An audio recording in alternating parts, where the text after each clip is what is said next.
Hello friends, मैं जामस बेटाबा स्वागत करता हूं आप सभी का अपना YouTube channel learn with concept पे। आज हम पढ़ने वाले हैं एनसीईआरटी पर आधारित क्लास 12 की मैथ का प्रश्नावली 1.1 के सभी क्वेश्चंस और इससे जुड़े हुए कॉन्सेप्ट। तो चलिए फ्रेंड्स शुरू करते हैं। प्रश्नावली 1.1 से जुड़ी हुई है कॉन्सेप्ट, उसके बाद से हम करेंगे क्वेश्चंस। कॉन्सेप्ट करने के बाद क्वेश्चंस आसान हो जाते हैं। कैसे? हमारे साथ बने रखिए। इसमें हमें पढ़ना है वास्तव में संबंध के बारे में पढ़ना है, लेकिन हमें उन संबंधों के बारे में पढ़ना है जो एक ही समुच्चय के अवयवों के बीच में होंगे। यानी कि हमें दो अलग अलग समुच्चय नहीं दिए होंगे, सिर्फ एक ही समुच्चय होगा और उसके अवयवों के बीच आपसी संबंधों के बारे में पढ़ना है। हालांकि संबंध और फलन की शुरुआत क्लास 9th के मैथ से ही हो जाती है, जब आप दो चर वाले रेखीय समीकरण पढ़ते हैं। अब कैसे होती है दो चर वाले रेखीय समीकरण से संबंध की शुरुआत कैसे होती है, चलिए हम इसके बारे में चर्चा करते हैं। हमने क्लास 9th में भी पढ़ा है दो चर वाले रेखीय समीकरण, और वहाँ से संबंध और फलन शुरुआत हो जाती है, लेकिन वहाँ पर यह कथन नहीं था कि वास्तव में यह संबंध और फलन हो रहा है।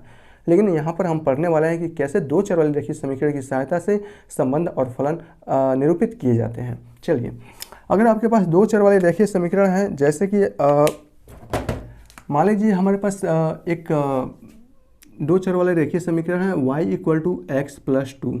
ओके, यहाँ आप देखेंगे यहाँ पर हमारे पास दो चर हैं, जिसमें से एक चर का मान बदलने पर दूसरे चर का मान ऑटोमेटिक बदल जाता है।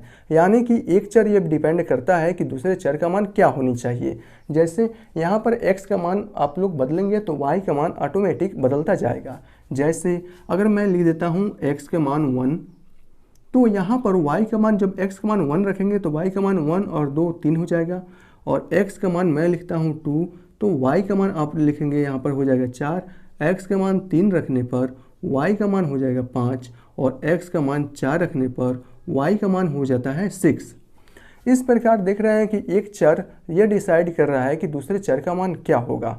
अतः यहाँ पर इस कंडीशन में हम यह कह सकते हैं कि x का मान बदलने पर y का मान ऑटोमेटिक परिवर्तित हो रहा है। ओके, अगर हम क्या होगा यानी कि एक चर का मान डिपेंड करता है दूसरे चर पर डिपेंड कर रहा है। ओके, अगर हम इसके बीच में संबंधों को वेन आरेख विधि द्वारा प्रदर्शित करें तो हम कैसे कर सकते हैं, चलिए हम इसको देखते हैं। अगर मान लीजिए इसमें हम सिर्फ x के अवयव को लिखते हैं और इसमें हम सिर्फ y के अवयव को लिखते हैं। ओके, इसमें सिर्फ हम x के अवयव के लिख रहे हैं और इसमें हम y के अवयव के लिख रहे हैं। जब हमारा x का मान क्या है 1 2 3 4 है ना, 1 2 3 4, और y का मान क्या है 3 4 5 6। आप यहाँ देख रहे हैं कि x का मान जब 1 रख रहे हैं तो y का मान 3 आ रहा है। इसका मतलब 1 का संबंध सीधे सीधे किससे है, 3 से है। 2 का संबंध किससे है, 4 से है। 3 का संबंध सीधे 5 से है, और 4 का संबंध क्या है 6 यानी कि 6 से है।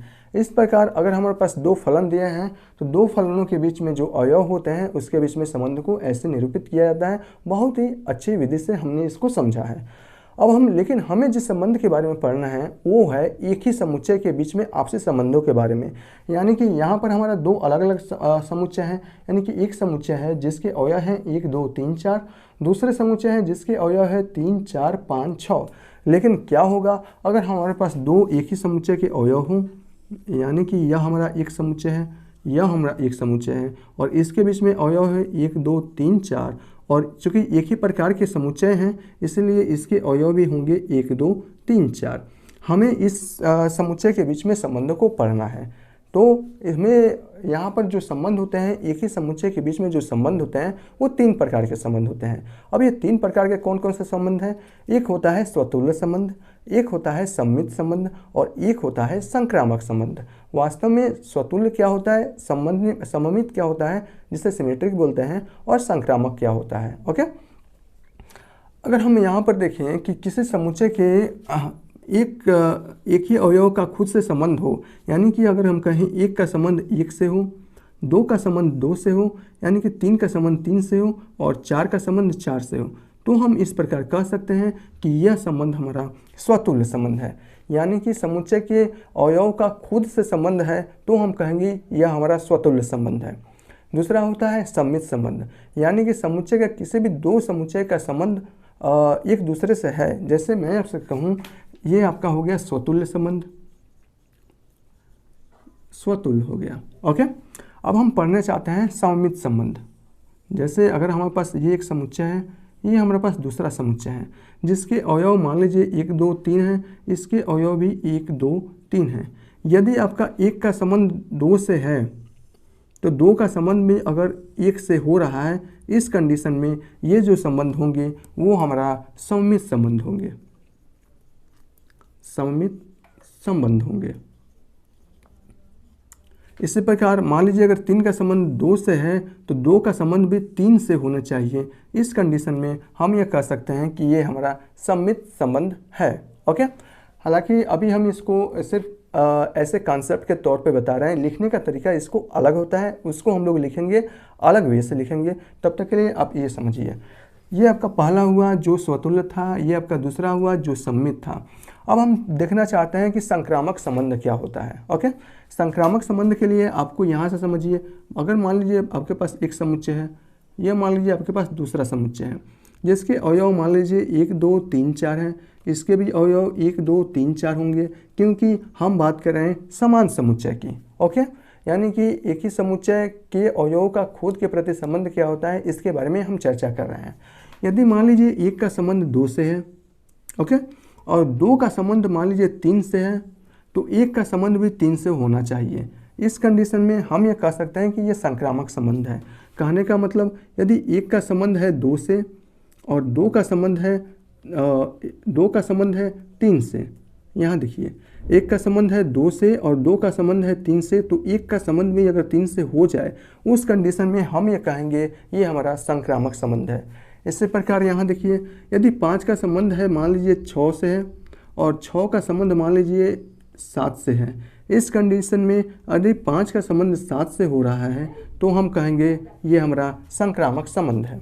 ओके, हमें सिर्फ इस चैप्टर में इसी संबंधों के बीच में इसी समुच्चय के एक ही समुच्चय के अवयवों के बीच में संबंधों को पढ़ना है, और वे संबंध 3 प्रकार के होते हैं: स्वतुल्य संबंध, संक्रामक सममित संबंध और संक्रामक संबंध। ओके, इसमें कुछ और भी चीज़ें हैं, जैसे अगर आपके पास 2 लाइन है तो 2 लाइन जो होती है वो इसके बीच में किस प्रकार के संबंध होते हैं, तो 2 लाइन एक दूसरे के समानांतर हो सकती है लेकिन एक दूसरे के लंबवत नहीं हो सकती है। इसका यूज है लेकिन हम उसके बारे में अभी चर्चा नहीं कर रहे हैं। अभी हम इसमें सीखेंगे कि स्वतुल्य को लिखने का तरीका क्या है, सममित को लिखने का तरीका क्या है, और ये आपका संक्रामक है ना, तो ये आपको संक्रामक का लिखने का तरीका क्या होता है। ओके, हमने कॉन्सेप्ट के तौर पे समझ लिया कि ये जो संबंध है वो संबंध वास्तव में 9वीं क्लास से शुरू हो जाती है 2 चर वाले रेखीय समीकरण से, जिसमें से एक चर का मान दूसरे चर पे डिपेंड करता है।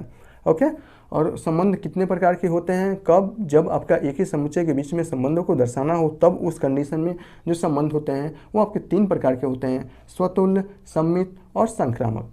अब इसे लिखने का तरीका अब हम देखते हैं उसको नेक्स्ट वीडियो में। तब तक के लिए थैंक यू।